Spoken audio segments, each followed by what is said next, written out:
What I'll be exploring in this video are a series of crises or challenges that are highly likely to come up in situations of sexual abuse with a therapist, with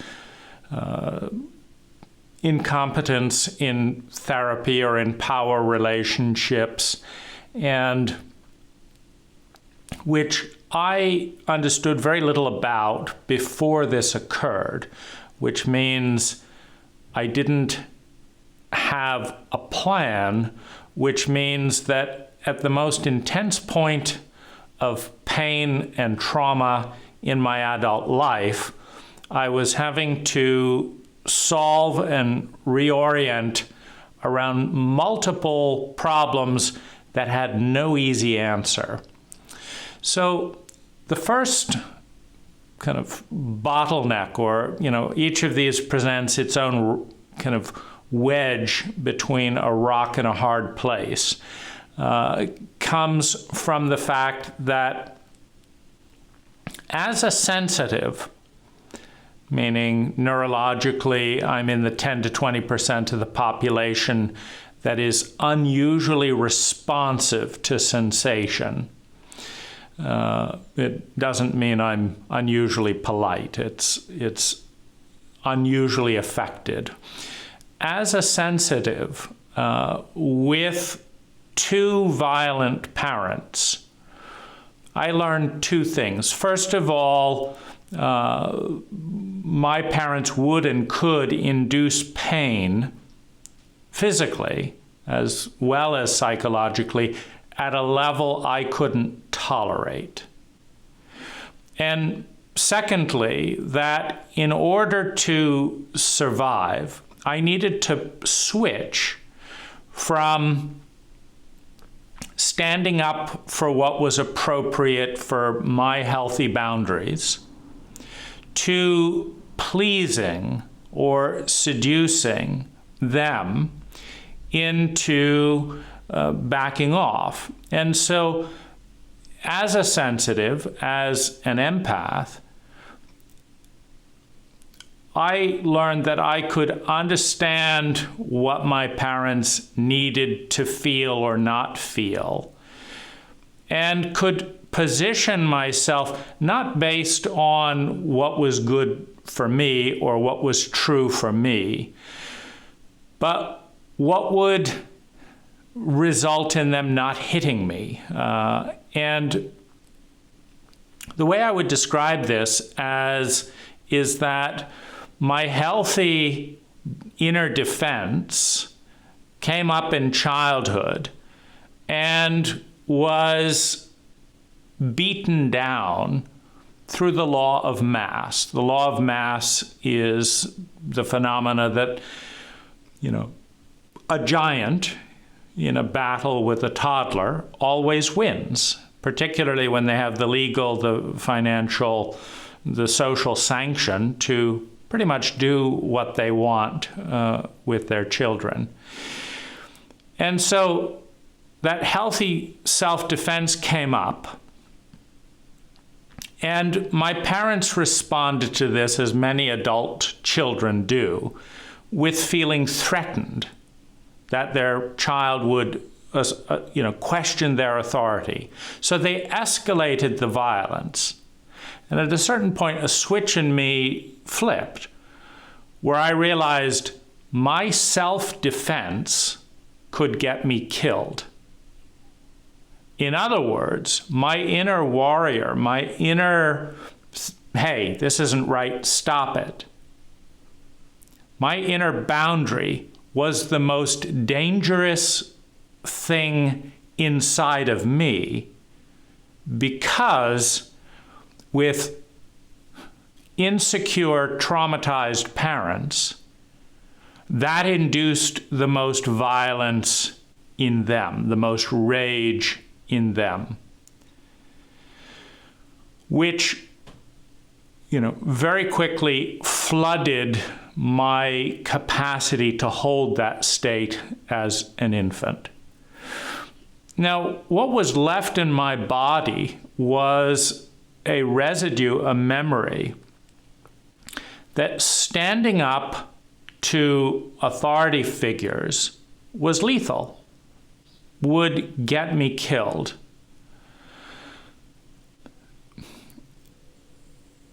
This is a body instinct, a body memory that stays with me today. And it's locked in place by the fact that the overwhelming pain and fear that I felt, let's just, as one example, as a 6 years old, it's just off the charts, which means I can't face it today, meaning as I go near those incidents, I can bypass them mentally, etc. But as I go near those incidents, I dissociate, I lose all sense of perspective, I feel like a 6 years old, and I look down and away, and I can't move through those feelings as an adult. Now, an obvious question, since I've worked with more than 40 practitioners and spent over $150,000 on therapies and personal work, is why has none of that worked? Well, this leads into the whole chaotic state and dysfunction in a large portion of the therapeutic community, because I have gotten a more in-depth questionnaire from chiropractors than any other field. Meaning chiropractors begin a session, the first session, by asking more questions about symptoms and phenomena than any acupuncturist, psychic, energy healer, psychotherapist, psychologist, any of the 4 high facilitators, shamans.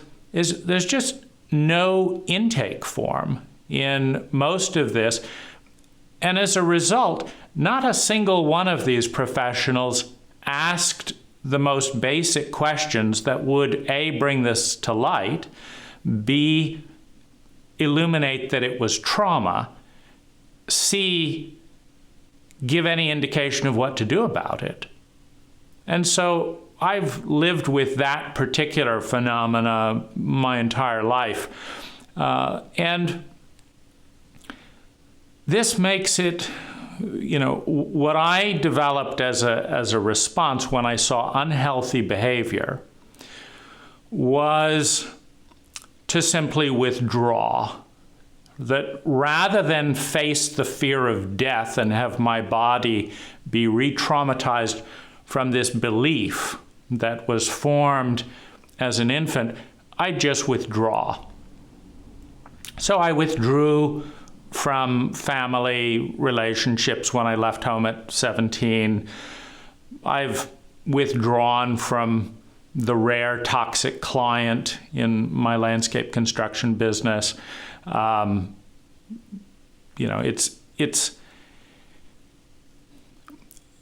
This particular body mechanism,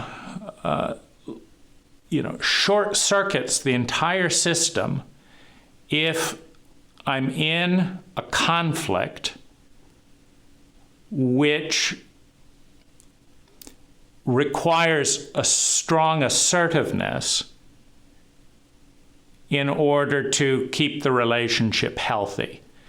And because my body goes on high alert and warns me of imminent death, which shoots my adrenals, damages sleep, etc., in other words, the fear reaction to being in any way assertive for myself is so strong that even if there was no threat on the outside for doing this, my life is in jeopardy, whether it's in traffic accidents or inability to sleep, to the extent that I could very well die as a byproduct of the fear that standing up for myself means I'm going to die. It also has led to, excessive anxiety when I realize I'm dealing with some degree of insanity. Because my my two coping mechanisms around this are rationality and withdrawal. In other words, can we be rational here? And I can lay out the points. Or if not, withdrawal. So what's the crisis then around that? Why not just withdraw from Peter Sandhill and the high facilitators? Why did this, combined with the high facilitator position that this was not a high issue and we've got to keep this secret and we're not going to give you any competent support, why did this result in PTSD? Well, Peter Sandhill began the relationship by pushing for 5 minutes that I escalate my first psychedelic experience in my life 3 times beyond the point that was kind of my top comfort zone. And he kept pushing. Now, why didn't I just withdraw then? Because right there is a huge red flag for anyone in doing safe psychedelics, etc. Well, because I was suicidal. So I had determined that a healthy, facilitated psychedelic experience was the only thing I was aware of. And of course, when you're ignorant about what you're ignorant about, in this case, I had a huge blind spot about trauma, because my therapists have had an unbelievable blind spot about trauma. I mean, given that any knowledgeable person who understands anything about trauma understands that trauma is at the root of most of the dysfunctional relationship dynamics in our culture. It is astounding that anyone could do $140,000 of therapy and personal growth work without a single professional, A, defining the word, B, pointing out traumatic symptoms, and C, recommending any healthy traumatic protocol. So I don't know at that point that trauma and the systemic ignorance about trauma is the biggest kind of driving force in the need to either do something radical or commit suicide, because the pain and the subsequent fear of the pain is so extensive that the vast majority of my life has been in far more pain and fear than well-being. And that does not strike me as a rational basis to live. So if I've spent 40 years at that point and $150,000 in therapy, and I've done the vegetarian diet, and I've been to Findhorn, and I've worked with the best channels, and I've read hundreds of books and achieved thousands of goals and done this therapy and done 30 high workshops and basically kept an eye out for anything that could be useful. And none of it has worked with this underlying equation.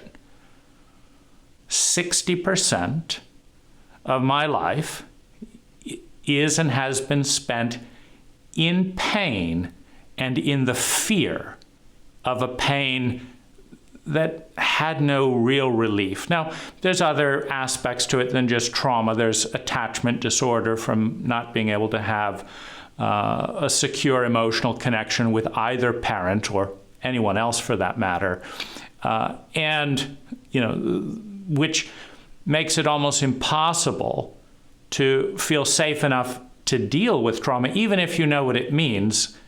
And it's another dismal reflection of the state of professional therapy and healing today, that not one of 40 practitioners asked any questions or identified attachment disorder. Now, particularly when one develops what's called the pleaser, this is when your abuser is overwhelming and always wins and is narcissistic and punishes you for advocating for yourself. The synthetic or adaptive personality dynamic to survive is to please the narcissist. Well, this means that two people are totally focused on the narcissist. The narcissistic parent is all about their feelings and comfort. And then the pleasing child is also trying to take care of the parent, and no one is taking care of the child. This leads to all kinds of complications. So why not just walk away from Peter Sandhill when he starts unhealthily pushing, and I don't have the mechanism to healthily assert those types of boundaries? Well, that stems to the disastrous, series of highly traumatic relationships within the high community with team members, facilitators, and participants who also demonstrated traumatic symptoms and were also traumatically illiterate. Meaning, of the 60 lover relationships I explored and experienced to one degree or another within the high community, I would say at least 20% of the lovers that I encountered demonstrated strong traumatic symptoms. But not one of them or one facilitator said, what you're seeing here is a traumatic symptom, and what trauma is this. So we're dealing with a traumatically illiterate community where you can go through the entire curriculum and work with multiple facilitators and have multiple relationships in the community, and trauma can be all over the place, but it's not named. And if it's not named, it's not conscious as something that can be worked with. You've got to have a paradigm, some hold on to it, where you can name it and communicate around it, or you cannot facilitate a win. So this created major failure at the most important arena in my life, because when you do not have a secure emotional relationship with anyone in your family, you cannot start developing where you leave off, because the moments in childhood where you traumatically dissociate because the violence is too big, and this point is at a lower pain threshold for a sensitive than a neurotypical, because the sensitive can feel joy and poetry and beauty, can be positively affected if they're in a healthy environment. If they're in an unhealthy environment, they feel pain. And all fear is fear of pain. And so feel fear more than the typical person by hundreds of %. So, having decided that and announced on the high community that I would be killing myself unless I was able to get through this, which brings up another puzzling anomaly in a organization that affirmed its commitment to me in every single workshop to create a world where everyone wins. That commitment did not extend to a single board member, team member, or high facilitator showing any interest in a community member planning to commit suicide, in large part because of systemic failures in their relationship with members of the community who had taken workshops and applied that curriculum. Meaning I did everything taught, permissions, boundaries, safe sex conversations, making requests, asking for my 100%. Just none of that had anything to do with attachment disorder or trauma. And trauma is not in the area of the conscious mind. And so there was actually an institutionalized blind spot in these relationships, because the big focus on high is to be at choice. Supposedly, everyone is at choice, and as long as you ask for permission and someone says yes, then all is well. But trauma is not a conscious choice. Trauma re-triggering is not a conscious choice. The desperate neediness or fear and distance that comes from attachment disorder is also not a choice. These are all in the reptilian brain, which is instinctual and is a more developed brain in terms of connecting to the physiology than the rational mind. Addiction is not a conscious choice. And so being told that we were at choice, and I'm watching women, I'm asking them things, they're saying yes, their body is freaking out, or they're saying no and their body is saying yes, and I'm trying to bring these two together, but they're not together. You know, one experience after another where someone's saying this, but then doing the opposite. And I'm concerned about the dissonance. And they freak out that I'm noticing it. They don't say this is a traumatic response and I'm doing this reactively because of this and this. And that has nothing to do with what I want or am saying.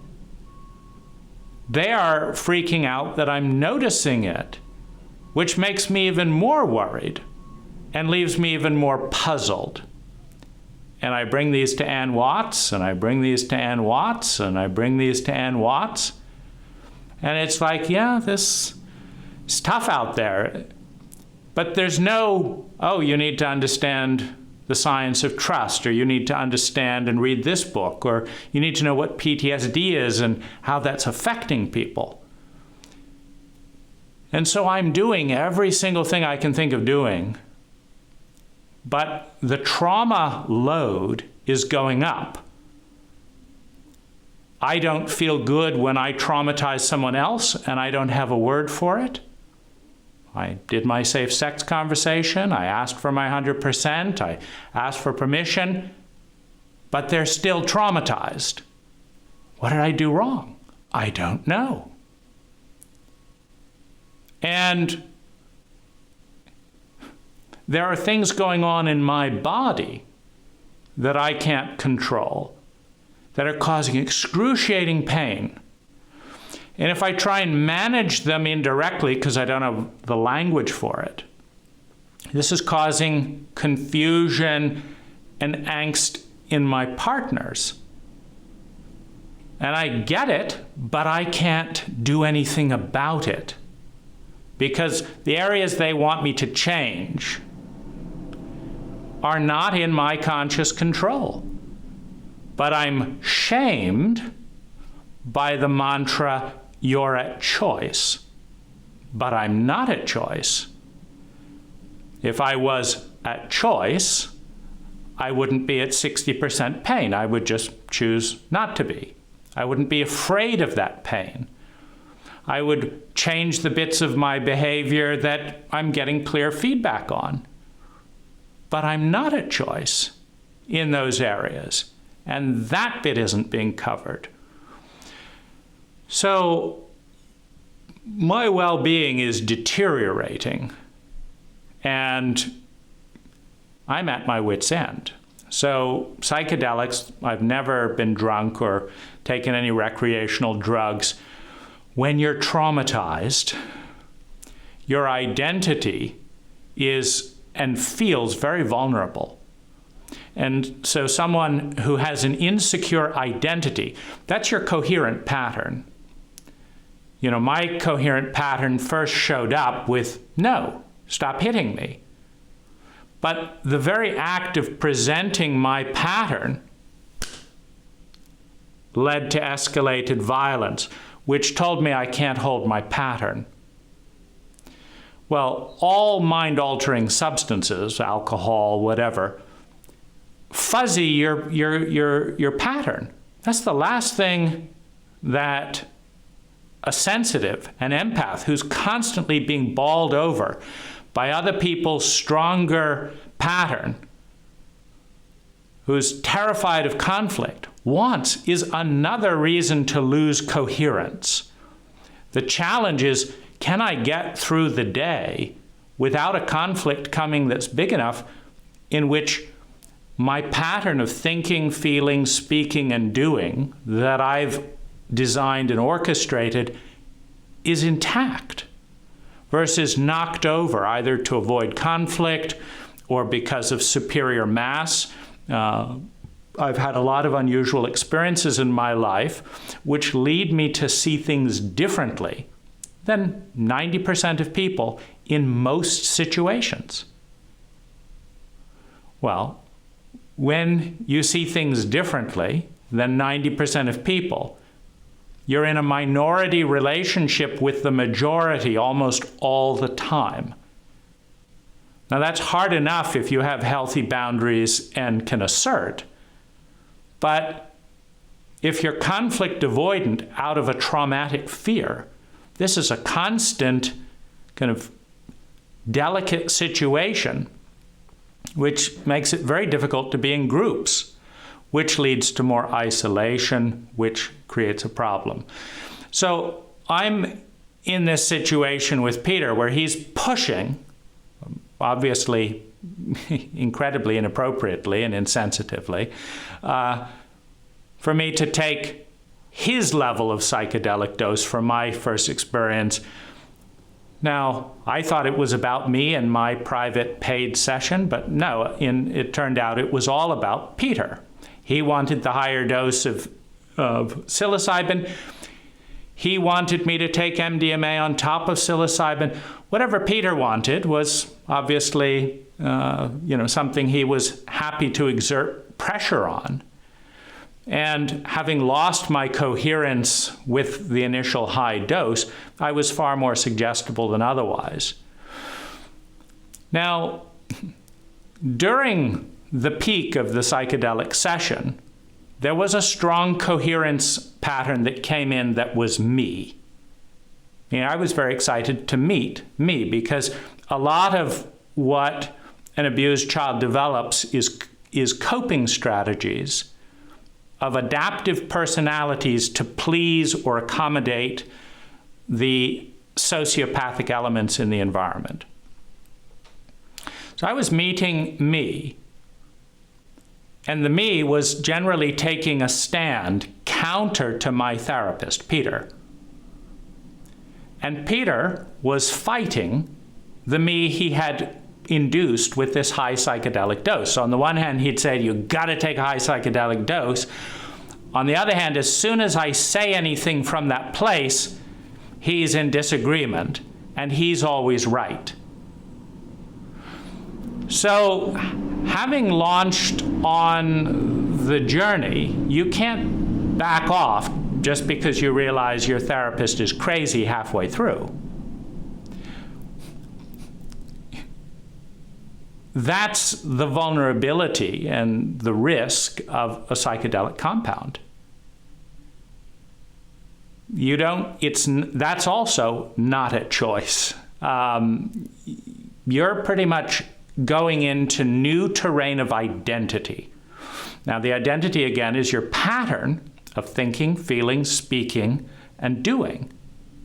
That's how you know you're you. You say, okay, these are my thoughts today. I had similar thoughts yesterday. I believed this politically today, and I believed this politically yesterday. That's me. That's the repeated pattern of thinking, feeling, speaking, and doing.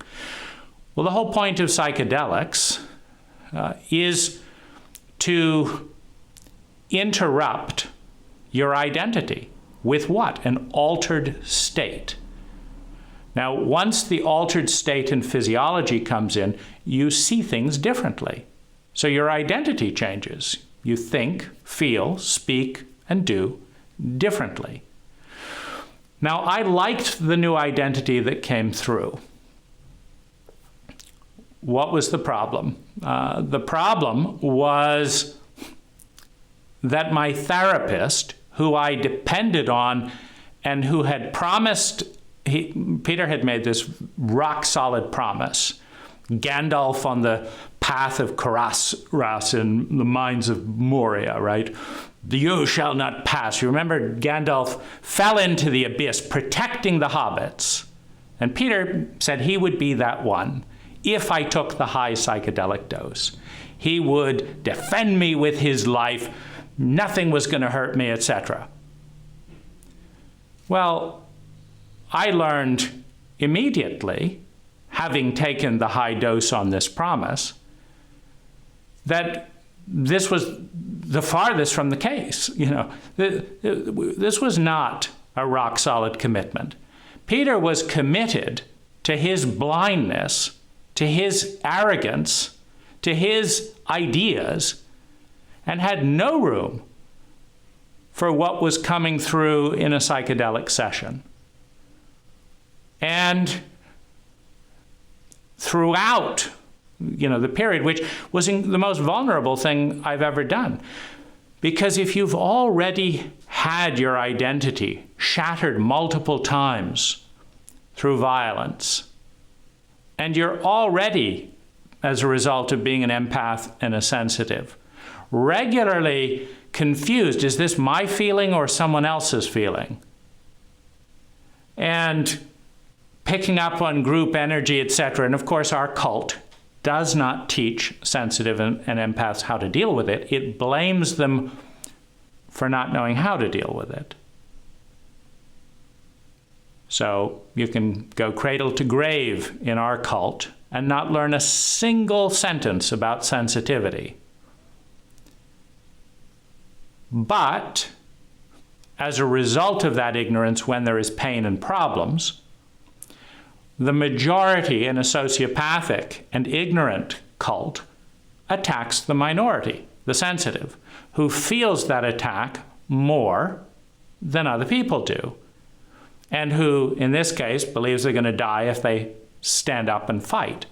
So this is the first huge crisis. I'm pinning hopes on psychedelics as being something that will allow me to have a basis to live. And I'm being pushed out of integrity with myself by my therapist in a highly volatile and suggestive state of dissociation induced by his high dose. And my body tells me I can't fight.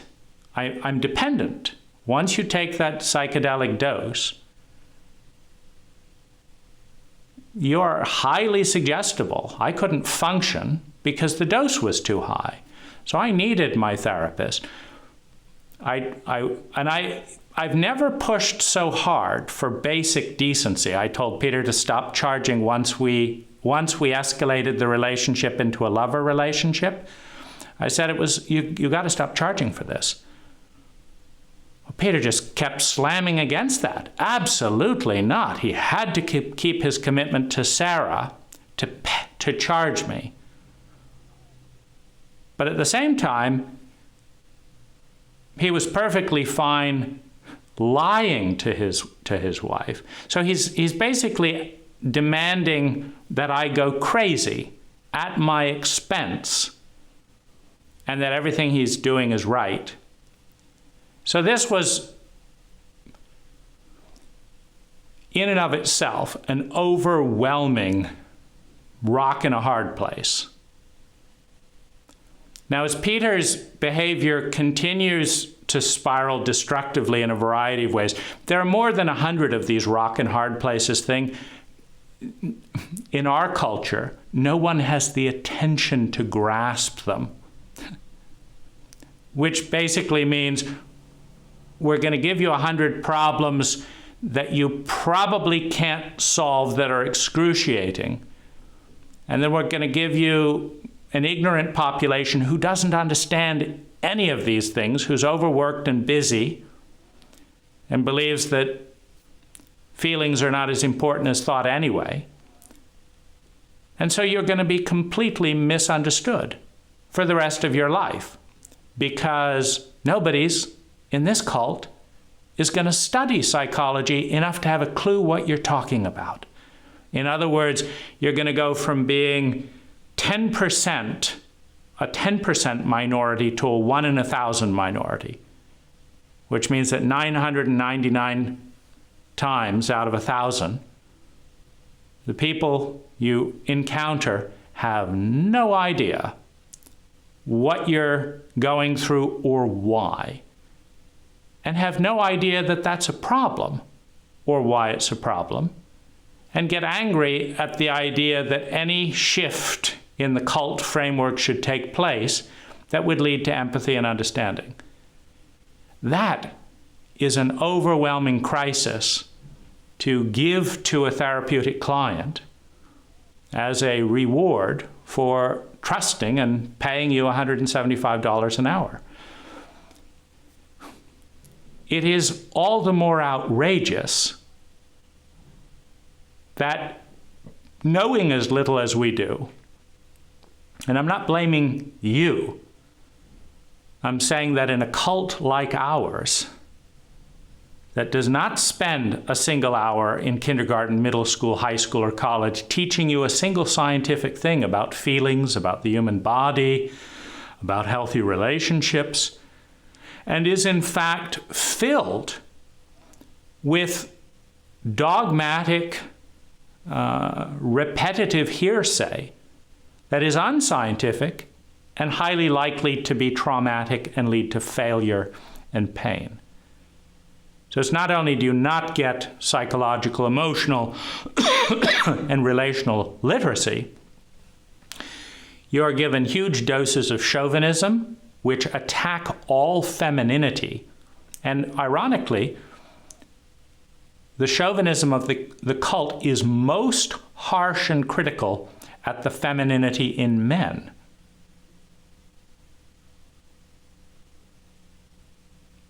Well, as a sensitive, one tends to be unable to ignore the strong feelings and inner experiences, which are the feminine domain. The outer physical world is more masculine. The inner world is more feminine. A sensitive doesn't get to ignore or shut off that inner feminine, which is a blessing in an intelligent cult, but is a curse when that is shamed and there's high degrees of violation and insensitivity. So the second kind of hurdle, and these are not exactly in chronological order, but the second, rock in the hard place that I'll just bring up here out of 100 is that when hit with more than 100 waves of incompetence and abuse, because the rock and hard place about confronting authority and that type all escalated to a whole new level when I asked every high facilitator and board member, please help me. And they all said the same thing, so forming a wall. This is not a high issue, but we'd like you not to talk about it. And if you wouldn't mind just signing a legal document promising never to tell anyone what happened, never to sue high. And by the way, this isn't a high issue. We're asking you to sign a contract about nothing because it's not our issue, but it is just enough our issue to make sure that nobody knows what went on. Would you mind? And by the way, we need to meet with your sexual abuser and discuss our plan of information suppression and control, but you're not invited to the meeting. Well, this leads directly to the next crisis. As ignorant as I am, I do grasp that, one, this is not personal. High teaches, don't take it personally. People do what they do for the reasons they do it. Don't take it personally. So I'm thinking to myself, as an empath, this really fucks up sensitive people.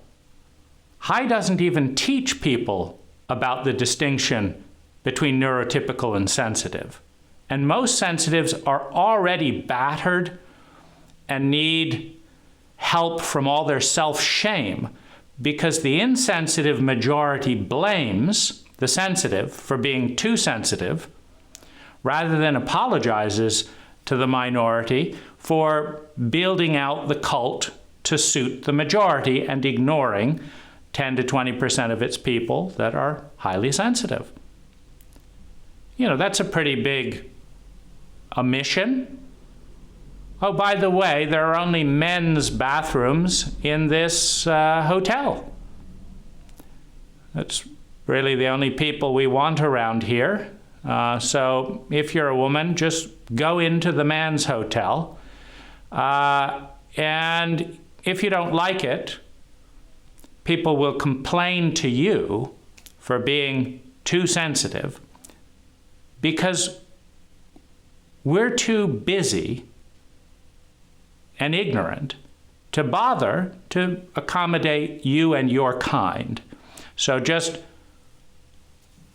have a miserable experience and be blamed for it, and have no one know what the hell you're talking about because they're all illiterate in that domain by public consensus. We don't want emotional or psychological literacy in our schools.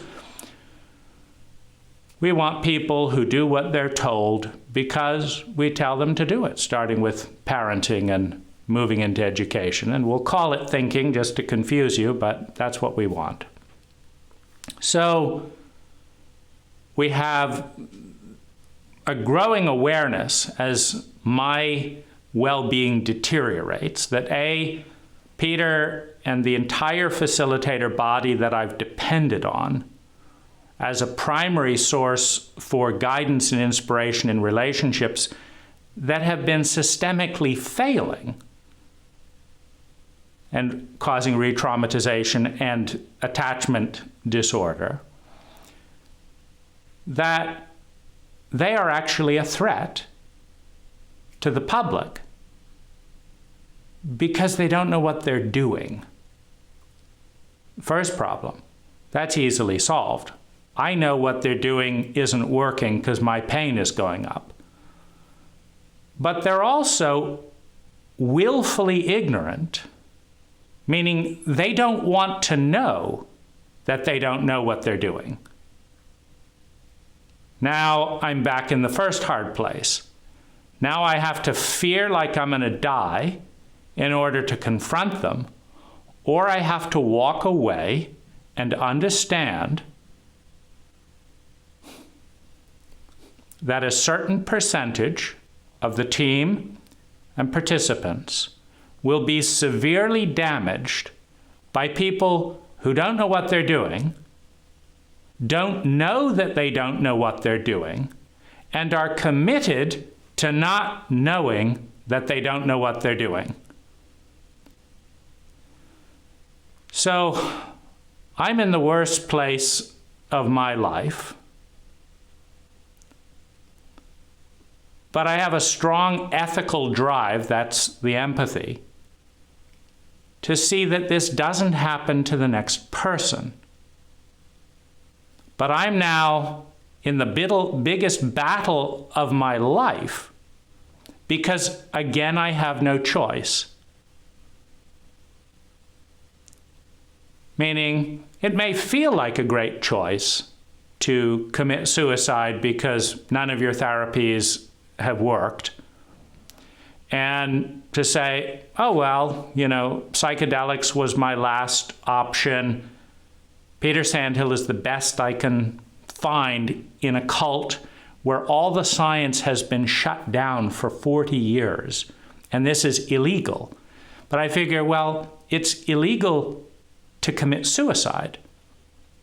This is the insanity of U.S. cultural protocol. There are more people committing suicide this year than will die in traffic accidents in a cult that is obsessed with driving everywhere by cars.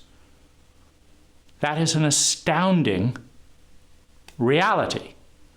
Now, America's response to the awareness that it is such a miserable place to live for so many people that people are killing themselves, a rare anomaly in mammalian species around the world. America's response to this is to make suicide illegal. So I'm going to break one law either way. It's either psychedelics or killing myself.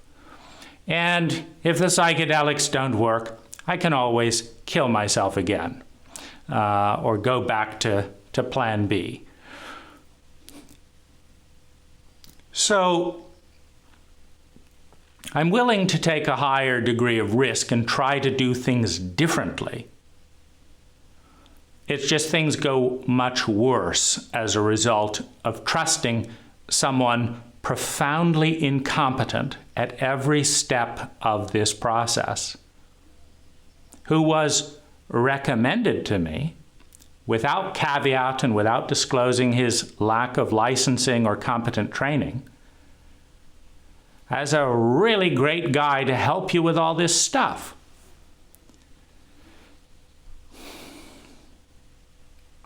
So part of the crisis comes in around this type of thing where, well, why don't you go back to a supportive family member? Well, the people who need the most support from a supportive family member are the people who have been severely fucked up in childhood. Those are the people who need the most support. The only trouble is, while they need it more than anyone else, they have less of it than anyone else. Because what's waiting for them is not enlightened, competent trauma therapists at home, but some of the more unhealthy people in the culture. Otherwise, they wouldn't have fucked you up so bad in the first place and hadn't had a clue about it. So this increases the dependency on a therapist, etc., which makes it more difficult if the therapist is incompetent. So as I'm realizing that this is not personal and it is completely and utterly wrong,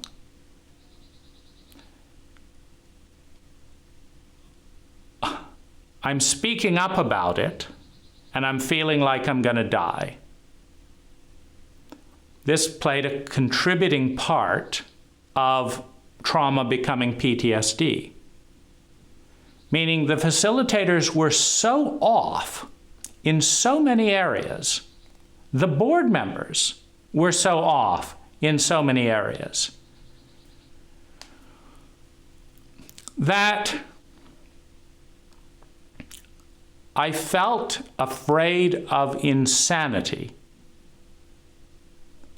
Because here's one dissociative guy being told by 4 of his therapists and his entire leadership body that sexual abuse by a high facilitator in a public nonprofit designed to teach love and healthy relationships with a mission statement that we are a world where we are committed to a world where everyone wins, could simultaneously hold the position that illegal activity and sex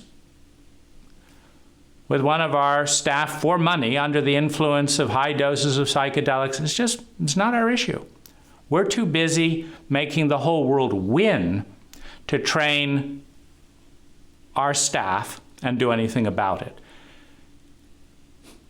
I mean, I just wanted to cry. How insane do you demand that a dissociative client become to accommodate your profound incompetence? Now, I've been very effective at teaching different partners how to learn stuff they don't know. I was shocked to discover that while many high participants were very interested and open in learning things that would improve the success of the relationship, the high facilitator body was the most closed off, controlling, irrational group of people I have ever met at high. In the context that demanded, meaning it was so obvious to any intelligent human being that the single highest priority of a public nonprofit teaching sex in a highly sexually abused culture, meaning if you're an American, you've got a 25% chance, and these are American numbers, which always hide the shadow of the cult. You have a 25% chance of experiencing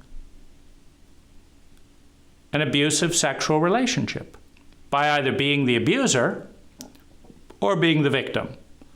Either way, it's an abusive sexual relationship. Now, to claim that you want to teach love and sexuality, but it is not an issue that your staff sexually abuses your clients, I mean, I'm speechless and I'm in pain. And I feel the incredible weight that while I've paid money for support, what I am getting is the entire psychological weight of fear, ignorance, stupidity, and cruelty by 4 therapists and my entire leadership body at one time in my most vulnerable state. Well, that's what led to PTSD. Something at the time, as I experienced the symptoms, as trauma became full-blown PTSD, I knew I had never felt that way in my life. I communicated exactly what I was feeling to the facilitators who would not respond. That's the definition of an adult, let alone a competent professional, who would not respond to the data, which communicated to me, I am depending in my most vulnerable moment on people who do not have a clue what they're doing and who are highly defensive about realizing the tragedy of that situation. Because I would not have been in that situation, had Peter not assured me how good he was and how much he would be there if I only trusted him to do things that no trained therapist would suggest. Now, it goes without saying that Peter Sandhill has no training whatsoever in dealing with psychedelics, but it begs the question, since you've had no training in this area, why do you think that you know so much more about what's good for your client than your client does? You know, my resistance came from a dream of being completely overwhelmed and kind of shattered on the rocks by dipping my toe in the water. And I listened to my dreams, so I thought, let's go gentle on psychedelics. Got to try something because it's better than suicide, but let's go in it gently. You know, so it's just incredible that a client would have to carry this load for their therapist because the therapist lacks the maturity, the competency, the training, the ethics to do so.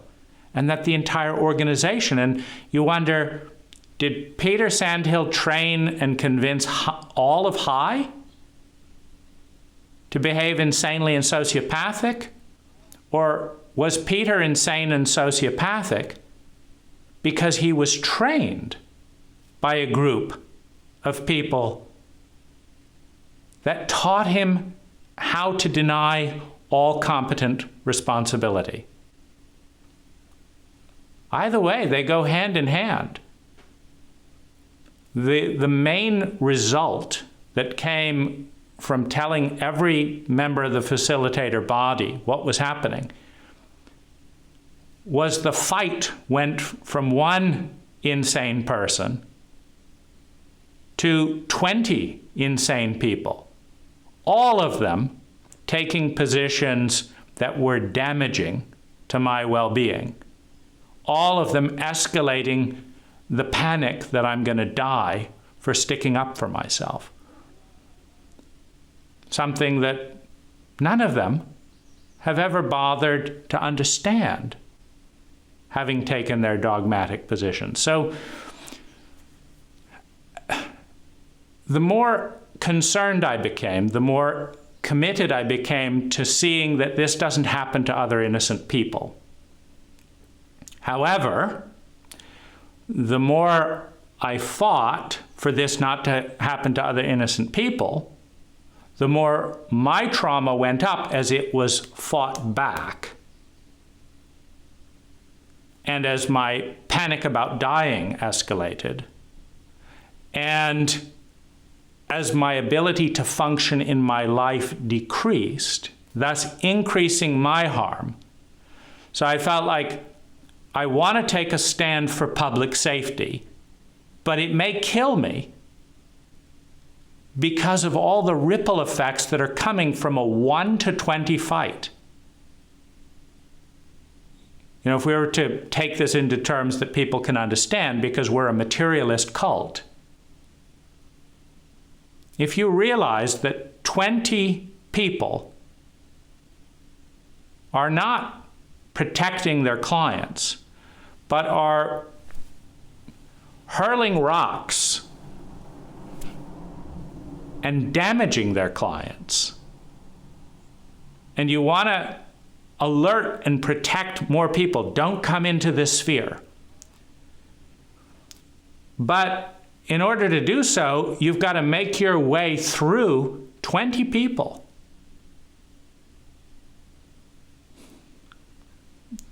Now you have the reptilian brain saying, just drop it. Get away from these people. That's what one of my therapists said. He said, these people sound terrifying. Get away from them. I'm not touching them. I'm not helping you, and it's not my problem. Well, that's helpful. But I felt something has to be done about this. But could I make it? if you have to fight your way through a group of 20 people, I'd never been involved with a legal action. It's not my nature and instinct. I thought the way through this was to advocate with rationality why High had to take certain different positions. I'd never met people so committed to stupidity at a level of cruelty that has nothing to do with love. Well, this caused me to throw everything I'd learned at High up in the air. That's the last time you need to question your whole life, is when you're in PTSD, wondering if you're going to survive. Because I didn't know if I would live through it, because my body was feeling ways that it never felt before. My pain was higher. And then there's the fact that that was the whole basis of the suicide plan, was pain has to be brought down to a level that's at least equal with well-being, or what's the point of living another 40 years in chronic pain and shame from not being able to do anything about it? So this is kind of crisis number 3. Now, the next crisis ties in with what's most important after trauma. Of course, I didn't know this at the time in science because none of my therapists had educated, but I knew it instinctively. I desperately needed support and empathy from anyone. I needed people who understood what was going on, who cared about me, and who would be there. Now, Ann Watt's first pressure to me was to fight me when I said we need to tell the community what happened. Now, Ann Watts was my strongest supporter up until this moment within the group of High facilitator therapists. Meaning Ann Watts had seemed pretty sane and ethical up until this point. I brought 4 relationships that weren't working to her. None of them were fixed, but she was an ally. Well, she used the trust earned by that experience to push me into secrecy. And because I had never experienced Anne scared or angry before, I understood that her support of any nature was contingent on bowing down and not fighting her on this, which pushed me into oblivion, which left me alone in a combat with 20 people, all of whom had an agenda.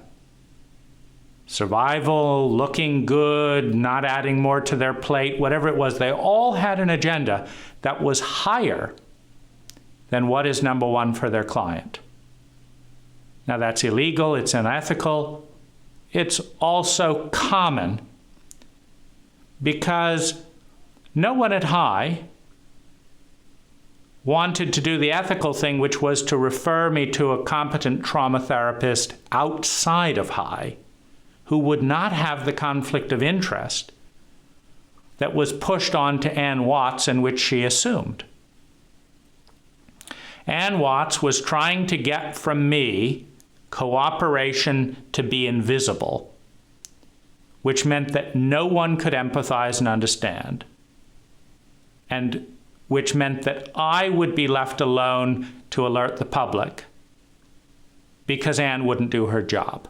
So that's an incredibly painful crisis of tension there. So I need more social support. The only support I'm getting is from Ann Watts, but it is contingent on me cooperating with an agenda that is profoundly destructive to anyone in trauma, which is the agenda of secrecy, silence, invisibility and the loneliness that is guaranteed if the major thing going on in your life is invisible to everyone in your primary community. Now, this crisis of needing more love and support than I'd ever needed before, and having it conditionally walled off unless I agreed to voluntarily wall it off. Meaning if I don't tell anyone what's going on, and they say, "How are you doing?" and I say, "I'm fine," because it would be a little bit odd if I said I'm in the worst pain of my life, but the high facilitators have told me not to tell anyone. They teach everyone in the workshop about into me you see, but they've asked me not to tell anyone why I'm in the most pain of my life. Now, if I say I'm fine, they're turning me into a liar. If I tell the truth, then it splits the community, number one, which puts pressure on a sensitive. And now I lose my gateway to my primary source of love and belonging, if we can call it that, within the community. This was confirmed when all my email accounts went dead. I tried to write for a Cuddle Buddy. The Heartbeat, NorCal Announce, this had never happened. They all went dead. No message, nothing. Right after I told the facilitators, I can't keep your secret. If you don't want to do your job and actually give people the freedom of choice, that's on you, but I can't keep that secret. Their response is to cut off a traumatized person from their primary source of belonging for doing the right thing. Well, this is unbelievably painful. When you understand that the pattern of abuse, why was I punished so much in childhood? Because I stood up for myself, which was the right thing to do. Why was I being cut off from my community in a traumatized state? Because I stood up for the community. When you get hit hard in vulnerable positions by the authority figures and leaders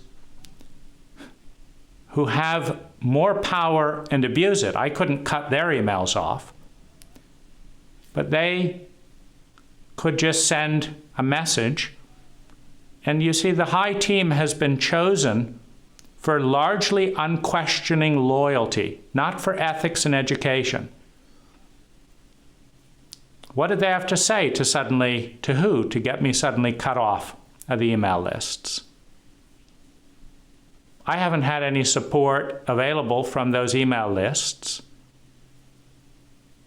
since that time.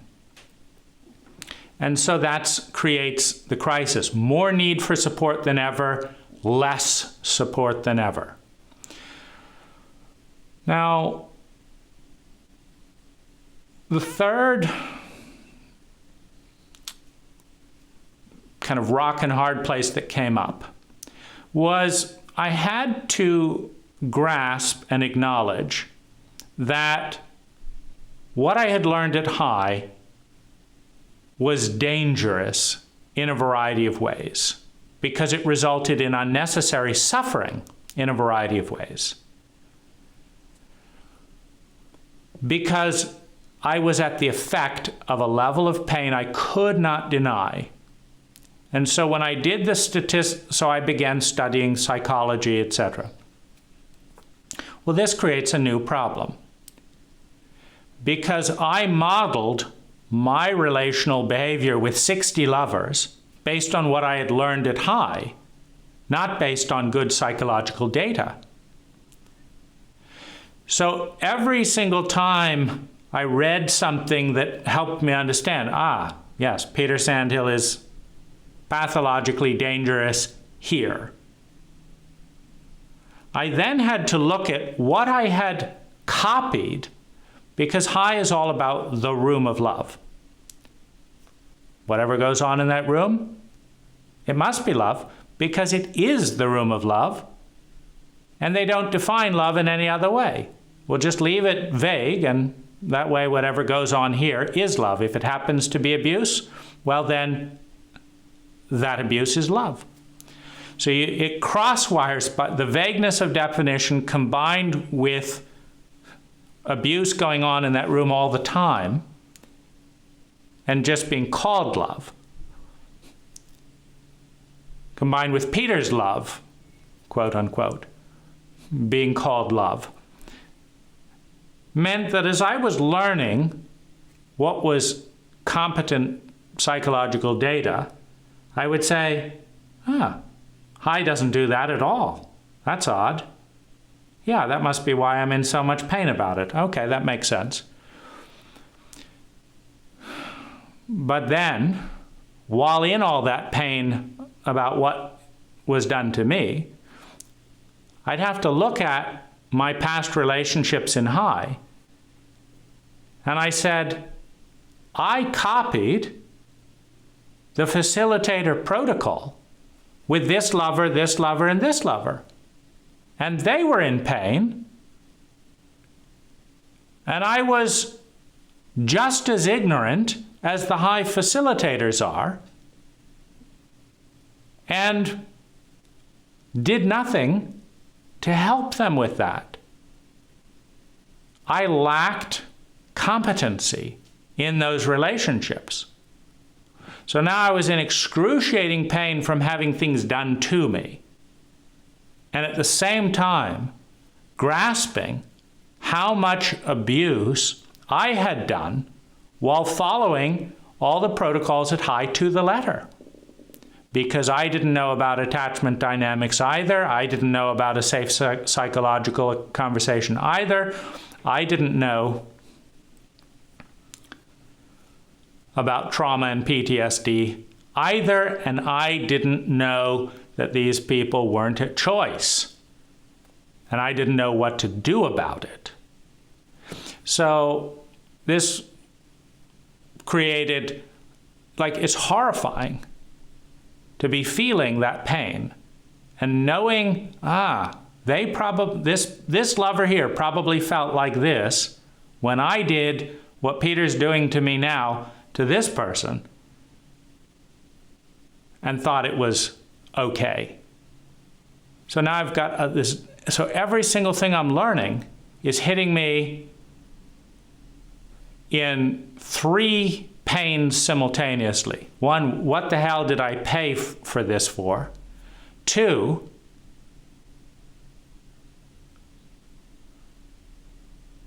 now I understand why I'm in so much pain. And three, I can feel empathy and or shame or guilt for what I did similarly to someone in the community. And four, my parents were in the same denial as the high facilitators. Clarity about why I was in so much pain as a kid. That's just, every little insight is hitting me 4 times. That pain of grasping it all. And it's not just that. The 5th time it hits me is understanding that this is normal. Meaning, if I put cameras in 90% of American households for a week, I'm going to see different levels of many of these dynamics that are highly toxic going on in 90% of the homes in this country. And I grasped what a big deal, how much unnecessary human suffering is going on and has gone on and will go on, because my country has the same defense structure as the high facilitators of committed willful ignorance and psychological illiteracy.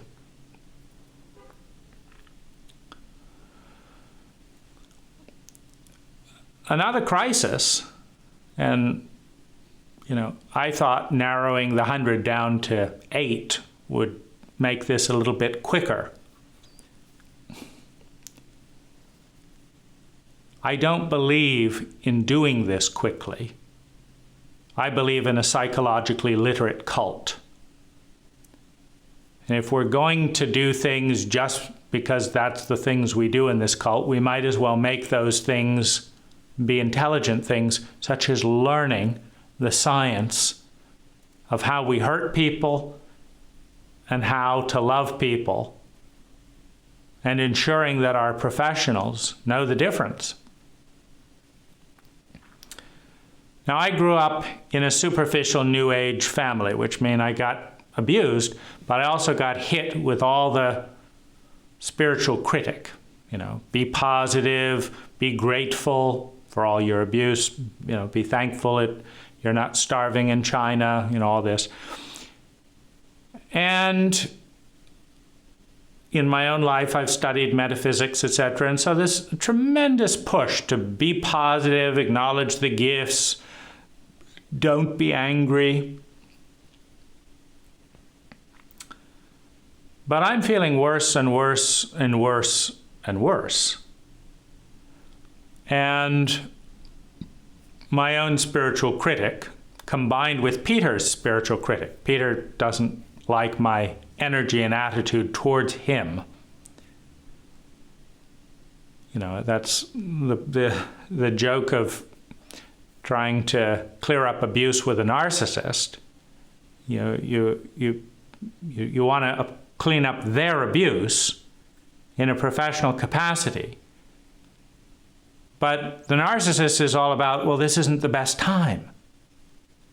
Yes, I know I have to abuse you, but do it this way and not this way.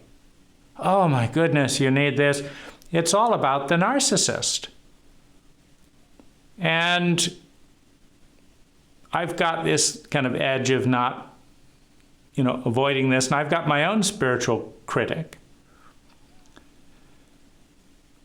But I'm descending into rage, into terror, into numbness, and into hate. And nobody's taught me that these are good things.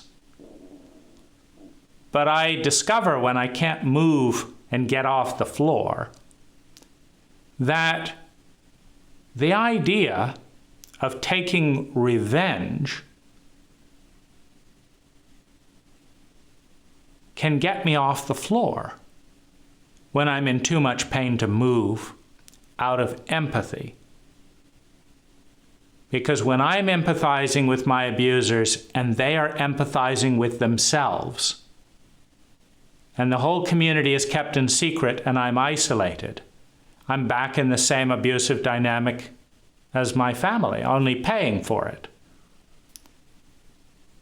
Dad's focused on himself, and I'm focused on Dad so that he won't hit me. The facilitators are focused on what's good for the facilitators, and I'm focused on what's good for the facilitators, both so I don't go through that conflict dynamic of being afraid I'm going to die, and also I'm desperate for love and belonging, and having cut me off from all other sources by creating a series of events that almost no one could understand, and refusing to tell anyone about it, and stopping me from telling anyone about it, I have no other connection.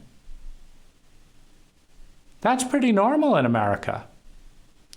You come up in an abusive household and your therapists all decide to turn against you. How many competent, psychologically mature and aware friends do you have? I didn't have any. Now, I had to grapple with the fact that hate was the only thing that could get me out of bed. But psychologically illiterate therapists and my own spiritual critic told me that the hate was bad. I thought, should I just lay on the floor and die? so that I can accommodate the denial pattern of high? I was quite interested. And I realized that hate was, the combination of the trauma, of the insanity, of the high psychedelic dose, they had all rattled my sense of self. And that turning into PTSD was worse. I didn't feel like I had a clear identity that I could hold on to. Well, the most valuable thing about hate in this type of psychological terrain is it's solid. It's very hard, it's very cold, it's very painful, but it doesn't get knocked around a lot. And so it was a kind of peace that could consolidate and provide stability, because there was no stability anywhere else in my life. So the hate was providing anchoring. It's a very grounded energy. But it was also frightening me and puzzling me and shaming me with the spiritual critic dynamic. And that was confusing. And so that, again, another rock in a hard place. If I don't find some identity that I can hold, I'm going to die. The one identity I can find that seems to have something to do with what's going on here is hate, but I've been taught that it's bad by people who do not understand psychological states in an emotionally illiterate culture, which means that everyone else has been taught that hate is bad as well, without understanding the science of human states. Like, there is a 99.9% chance that you, along with 99% of the rest of the population, do not understand that just as you get green when you mix blue and yellow in a watercolor palette, you get hate when you mix trauma, betrayal, helplessness, and high degrees of pain. You mix those four ingredients together, they become a synergy, and it's called hate, and it's a very intense, strong energy. Now, the most easy way to get out of hate is to delete the helplessness. And the easiest way to delete the helplessness is to extend help to someone who's in pain. But the help that I needed was integration into the community, which meant telling the truth about what happened. And I had agendas that blocked that. And so they could help me, of course, anyone could, but they were not going to. And so you have the kind of puzzling joke of it all, where we're committed to a world where everyone wins, and we're committed to being illegally traumatizing and abusive to a paying client, and we're committed to avoiding giving him the one thing he needs not to hate you, when he has a 10-hour recording that can put you all in jail. It is and you think, I don't want to put these people in jail. I want to make the public safe. I want to get back on my feet. And they are committed to doing everything imaginable not to do those things. We will not tell the public, and we will not give you help. This is such a mind bender. I mean, it just saps energy to try and figure out that level of insanity. So that was, a big rock in a hard place. The other big rock in a hard place in this dynamic was the fact that as an empath, I pick up other people's feelings. And what I was picking up was that all of the facilitators were afraid of me. they were treating this as a big threat to their organization, which meant they were treating their therapeutic client and him telling the truth as this horrible thing. While teaching Into Me You See, now, I was getting waves upon waves of their fear of me at a time when I had lost a lot of coherence of who am I? And in that dissociative state, in order to try and make sense of what they were seeing, I started to see myself through their eyes as this horrible human being that of course they're afraid of because I'm so horrible. Well, this is the antithesis, by the way, of what you go to therapists to resolve. You're supposed to be unpacking that from your parents when they're scared of you, etc., so that you realize that your core self is just fine.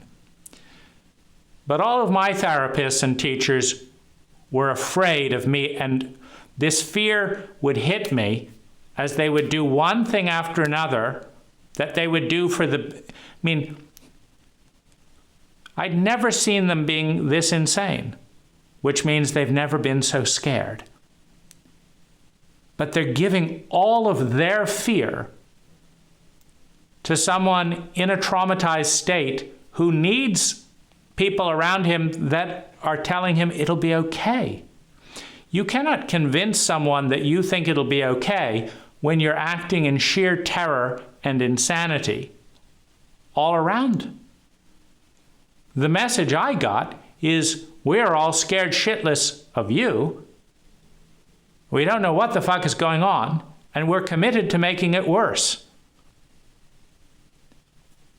So this is confusing. It made the interaction with the facilitators a net negative. But of course, they wouldn't understand that because they are incapable of asking. It's hilarious if it's not systematically destroying dozens of lives. So, how do I find a new post-traumatic stress identity when I'm surrounded by people who are projecting threat onto me and calling it love and trying to be helpful? It proved impossible. So I had to disconnect out of self-preservation, which communicated, and they were fine with that because it saved them time, and hopefully I was going to be buried, right, and just disappear. But I realized that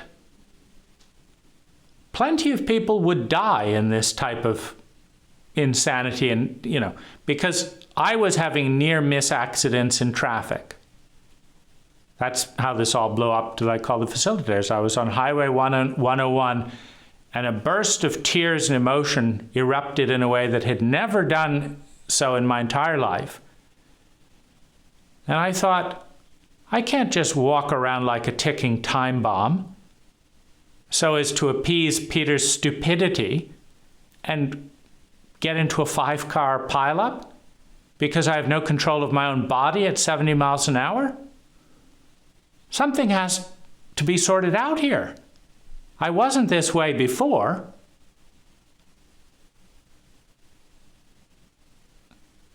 I need help.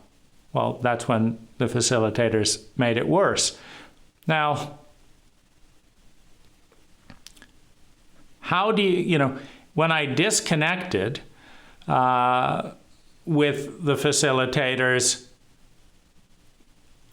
I was in a worse state. The trauma had not become full-blown PTSD from just Peter's abuse. That occurred when all of high said this isn't a high issue, and we refuse to attune to you. Your needs come secondary to ours, and our needs are a disaster for you. And that's just the way it is. Go get lost. With love and peace, of course.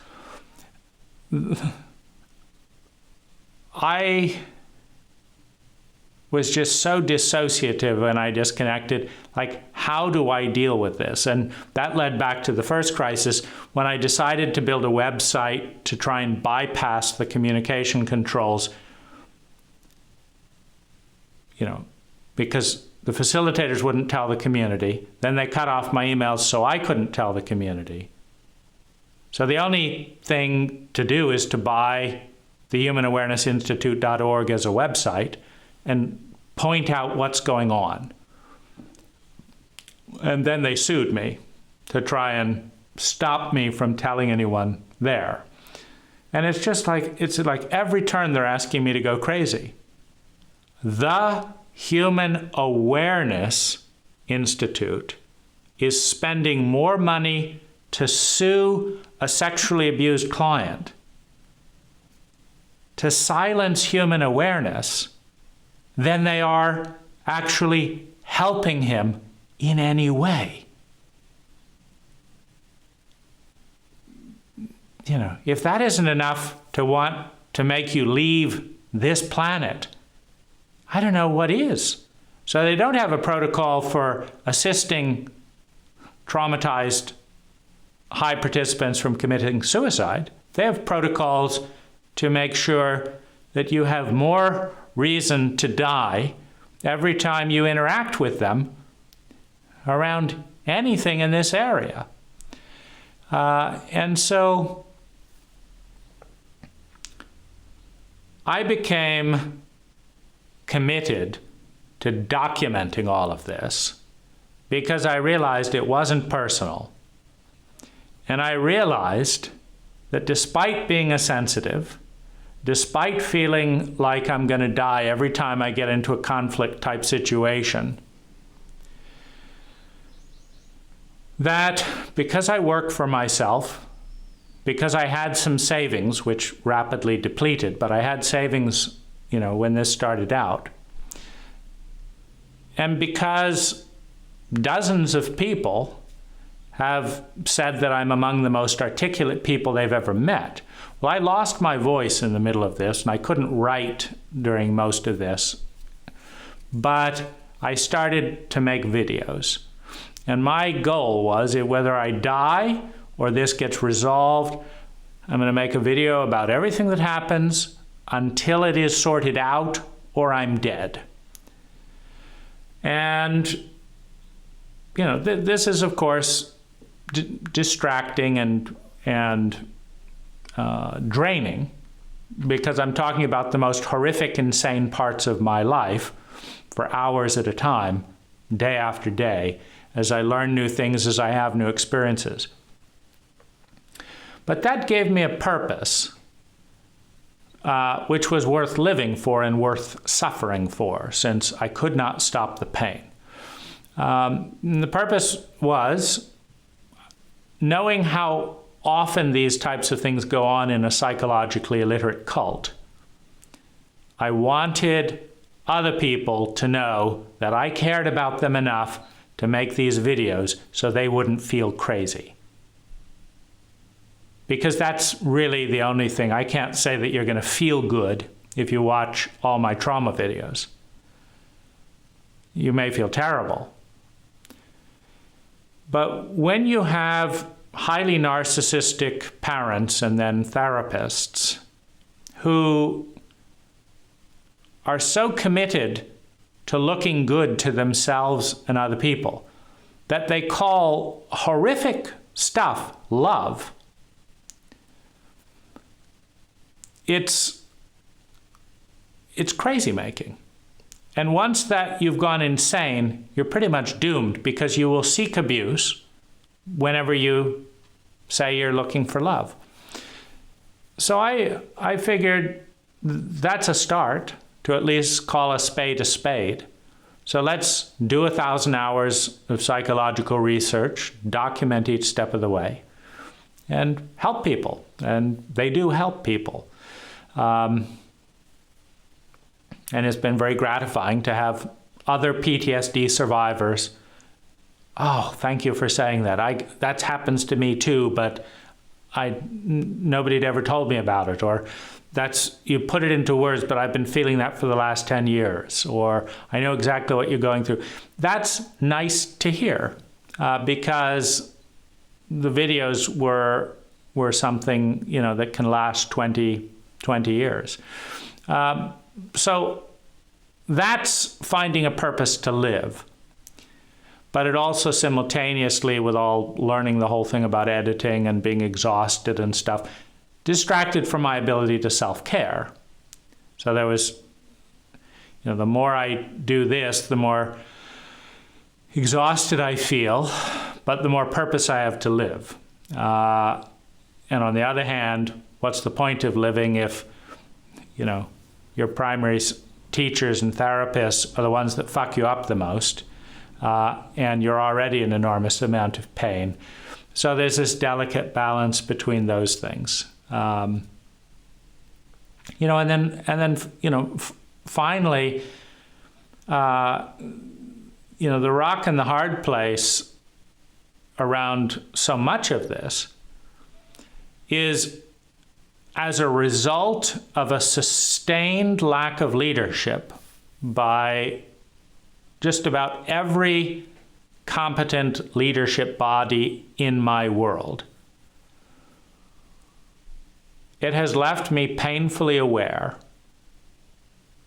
that if I don't talk about and get to some point of competency and teach other people about this, no one else that I know of is committed to doing that work. And because it is important work, we as a cult are committed not to pay anyone for it. And so what it means is, this has cost hundreds of thousands of dollars in time off work to create public education at the most vulnerable time in my life, which leaves me to be sickened. It's like, why do it? Well, I realize that if it nearly kills me, and I'm highly articulate, am self-employed, am a white privileged male, and have done 140,000 in therapy, and am highly sensitive and aware of dynamics, if I can't do it, how is someone working a 9-to-5 who's living paycheck to paycheck who gets sexually abused by their therapist? How the hell are they going to educate the public about all the things the public needs to know that no one's willing to pay for? That's the definition of self-cruelty. When the thing you need more than anything else, psychological literacy, relational literacy, trauma literacy, is the one thing you will not pay for in yourself and in your cult, it's a form of self-hatred and self-sabotage. But we're all participants in this cult. It's not just the cult. The cult is all of us. And so,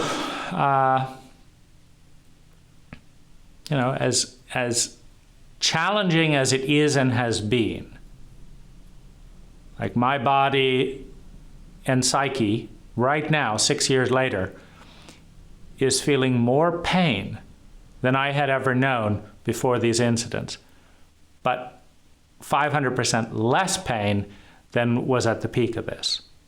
So I'm basically stabilized at a chronic level of pain that I never knew before this. And so I haven't solved the problem at a pain ratio where I say, wow, I'm now able to generate more well-being than pain, so it's worth living. Now, my pain is actually at least 60% higher chronically than when all this began with Peter's first waves of abuse. However, I have a reason. Meaning, when all this began, I did not have a hope or a reason of doing anything. I was in pain, less than I am now, and I'd spent traveling the globe, 100-lover relationship, reading hundreds of books, doing $150,000 of self-group, achieved thousands of goals, done everything on my bucket list. I'd done all that, and the pain was there, and it's just like I've got no clear plan or purpose of what to do. Now, what happened a month or so after the facilitators induced me into PTSD was I ran into a stranger in a cafe. And a stranger in a cafe, within the first 5 minutes of meeting him, gave me the first window into trauma in my entire life, with all my therapists, all my workshops, all my books, and exposure to this cult. In 5 minutes, a stranger, for free, gave me something more valuable than any therapist: the definition of trauma and a good book to read that I listened to on Audible that afternoon. It's called Waking the Tiger. Because of that book, I understood my trauma in childhood. I understood how and why the facilitators had caused PTSD.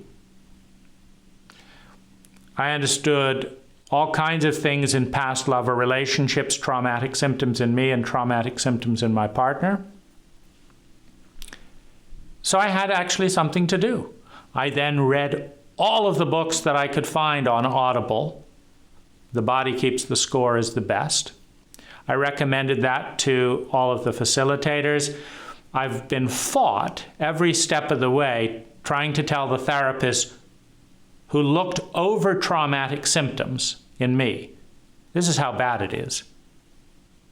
I exhibited clear fight, flight, freeze, and fawn symptoms, the classic tells of trauma and PTSD. Not a single one of them picked up, not a single one educated me about trauma, not a single one recommended a trauma book. They basically wasted well over $100,000 of therapy, spinning my wheels, and blamed me for it by not acknowledging their incompetency. Well, when I went back to all these therapists and say, look, this is what I needed to know. Why am I learning it from a stranger in a cafe rather than you? They all had plenty of excuses. Oh, it's not our thing. Jason Weston said trauma isn't a high focus. Unfortunately,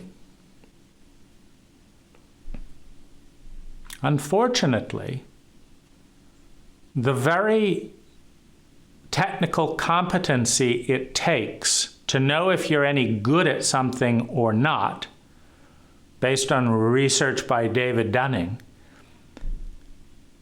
is the exact same knowledge it takes to be good at it. Meaning if you're not good at something at all, you have zero competency to know whether you should be good at it or not, or if you are or not. Which means that many complete morons in specific areas are convinced that they are not morons, and they do not consult the small minority of highly competent people who could educate them on why they don't understand their own moronic behavior, but think they're highly competent. But having convinced themselves that they're highly competent, they don't get a second opinion. This is willful blindness, which when it causes death in a professional situation is criminal negligence. Well, all of my therapists have many excuses about why and how this has nothing to do with them. So bravo to the defense systems in the cult. But it gives me a sense of clarity that trauma awareness and all of the abuse systems that deal with it is the single most important thing that helps determine whether a relationship has good odds of success or is doomed to failure. And that I want to start a public nonprofit to do something about it. So I've done that. And I now have over 2,000 hours of videos about all this up on YouTube, freely available. And they'll keep helping little dribs and drabs, and that's just fine. The other thing I would say about, as one other rock in a hard place, is when my pain level shot up beyond the point where I was dissociating and I couldn't move, I realized I needed to get my pain level down in order to function. And the only way I could find to do that was to create synthetic jet lag by constantly changing my sleep routine every 4 to 6 hours, or by stuffing my stomach so full that it physically filled the cavity that registers ache, loss, loneliness, and despair. So there is an ache point right here where a muscle can move in a way that feels absolutely horrendous. It registers the emotions of despair, grief, and loneliness. And what I discovered is that I can stuff food into my body to a point where it bloats my stomach, where that particular communicator of ache and despair is pushed out of the shape that it needs to register ache and despair. And as a result, I get a few hours of peace. Now, both of these behaviors are logistically debilitating. I've put on 20 pounds of weight. I've felt bloated and sick. I've spent large sums of money overeating. And constantly changing my sleep schedule with jet lag so that I'm not fully present. This was I think people who are traumatized use alcohol for this. But as a sensitive body, I feel that sleep deprivation or sleep rotation and artificial jet lag is likely to do less harm to my liver than alcohol. And so these are my two addiction strategies or pain management strategies. Now, the plus side is the more I do this, the more dissociated I am, and the less pain I'm in.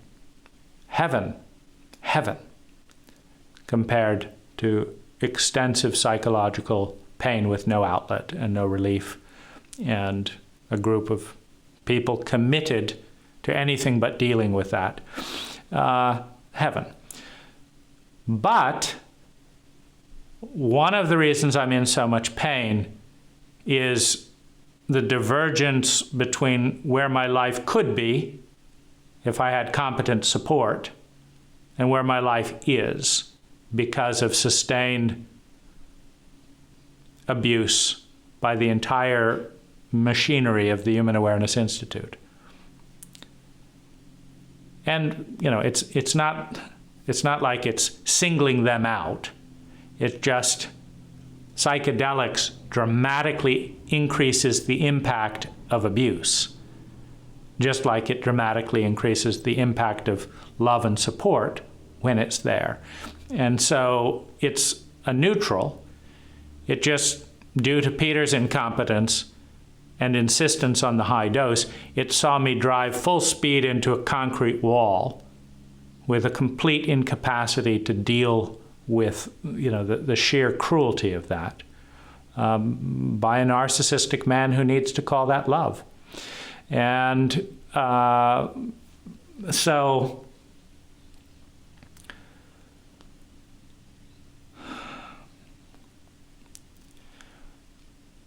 the rock and the hard place there is the more I anesthetize to bring the pain to a level where I can think. Because if it's too high, I cannot think and thus can't function.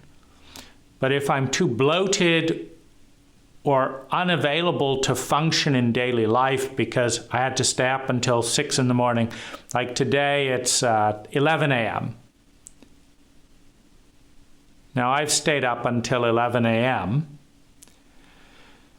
as part of this synthetic jet lag, which means that from after this video, and let's say, that I'll sleep until dark, and today is shot as a possibility to make money or something like that.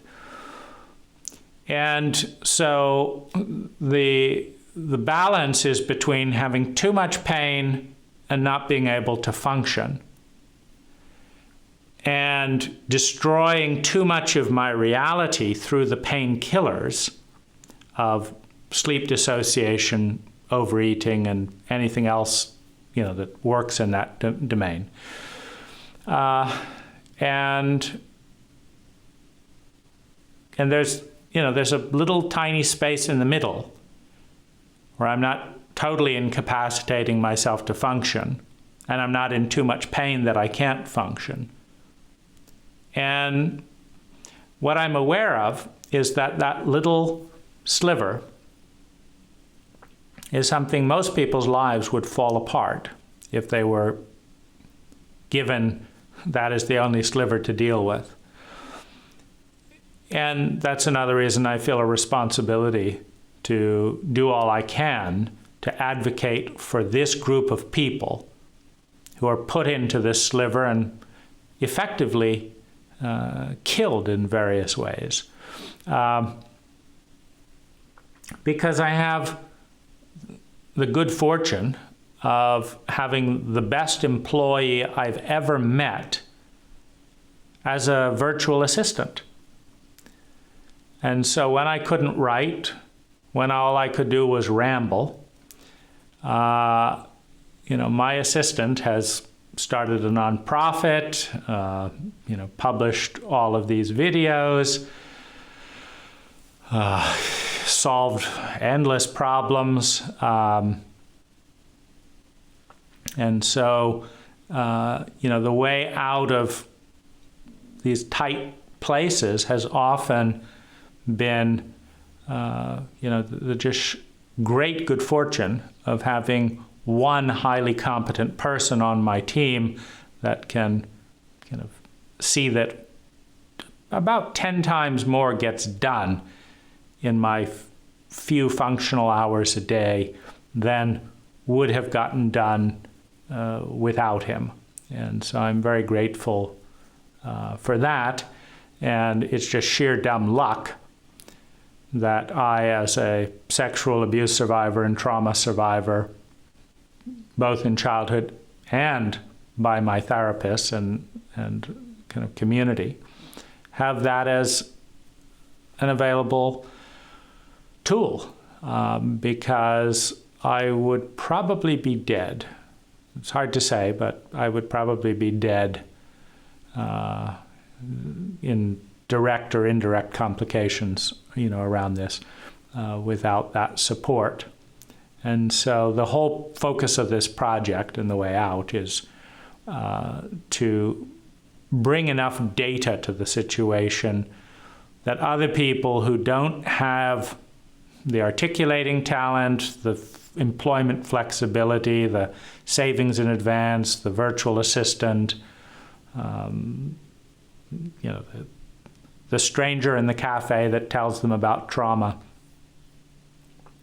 that more of those people can live and create purpose and meaning in their life through someone like myself doing a lot of their legwork for them, because I've spent a good 1,000 hours just figuring out what's going on by reading the textbooks, etc., so that I can know that what I'm doing is going in the right direction, because that's one of the other double binds, is at the very time I need the most help because I don't know what I'm doing, I look at all of the facilitators as my primary support people and my other therapist, none of whom taught me about trauma, and I say that this guy who needs help and doesn't know what he's doing chose a bunch of people who need help and don't know what they're doing.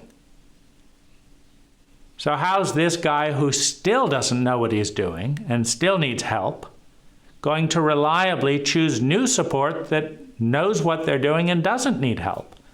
And I realize he can't. So the very realization I'm clueless, I desperately need help, combines with, because I'm clueless and need help, I'm not competent to pick competent people who aren't clueless and don't need help. So I'm stuck. And that's another basis for all these videos, is to help the viewer become competent enough over time to have some sense of what they're doing.